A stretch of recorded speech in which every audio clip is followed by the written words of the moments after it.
just sharing some infinite wisdom with you. When they build jet fighters, they don't build a one system jet fighter.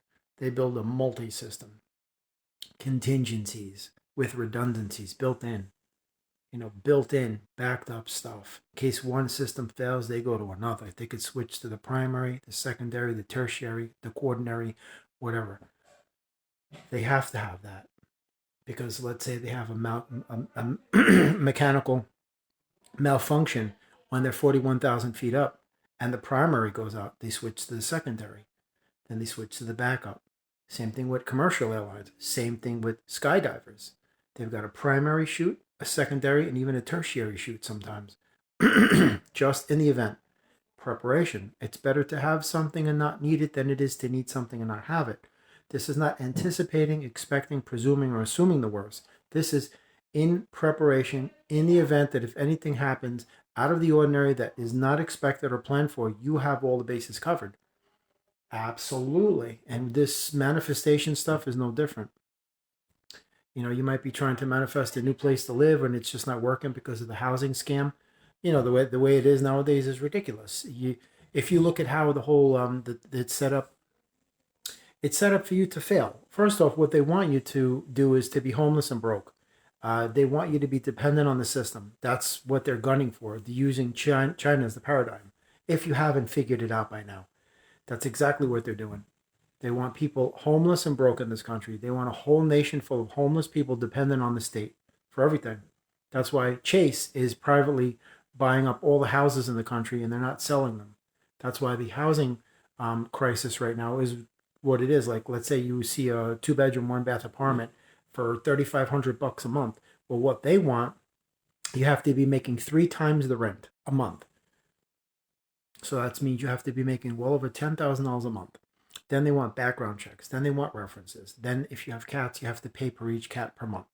And then they want all this stuff. It's almost like you're trying to apply for like some sort of top secret government, underground military job or something.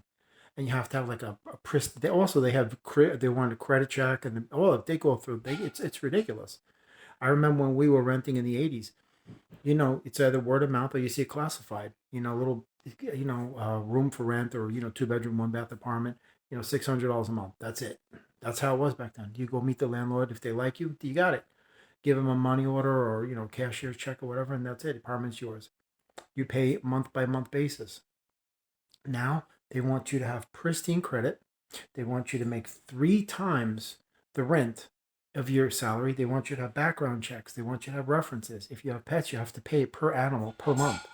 It's everything to keep you away from these places. And since all the California residents have been flooding into all those states out there, what once was like for a 4-bed, 3-bath, like $700 is now $3,500 with all of these stringent requirements set in place that you won't get it. That's what they want. So the most important thing is to always have backups to your backups and don't take these things seriously because this is just human greed 101 because human beings are selfish. Thank God there's a few good ones out there. But the ones that aren't, the ones that aren't will always show you their true face because money will bring that out of them. Money is the greatest inhibition remover, not alcohol. Okay, money is because when it comes to money, you will see how somebody really is. When it comes to the the promise of them getting money, any type of future promise or any type of situation where they might be able to get their hands on money, you'll see who they really are because money brings out the true nature of people, and you can see it. The rents that they're asking for. I mean, in New York, it's ridiculous. 5, 6, 7,000 a month for a studio. Out west, it's like 3,500, 4, 5, 6, $7,000 for a 3-bed, 2-bath to rent the house, not even to buy it. You can't even get approved for a mortgage, let alone even walk into the bank and even have them seriously take take you seriously. It's all rigged. You can see it's all rigged.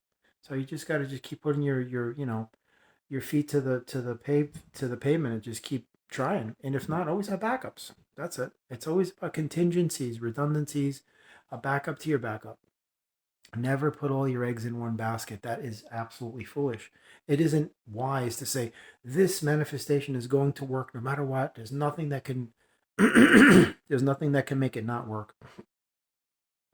And then because of people, and greed and such, that your manifestation doesn't work the way you had envisioned it inside your sacred space, your imagination, then what do you do if that was your only go-to? You see what I'm saying?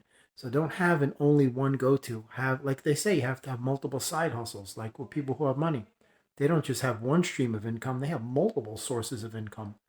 That's what they have, all these side hustles. You have to have 15 or 20 or 30, the more the merrier. The more passive income you can make, that's easier for you to sit back and enjoy your life. Same thing.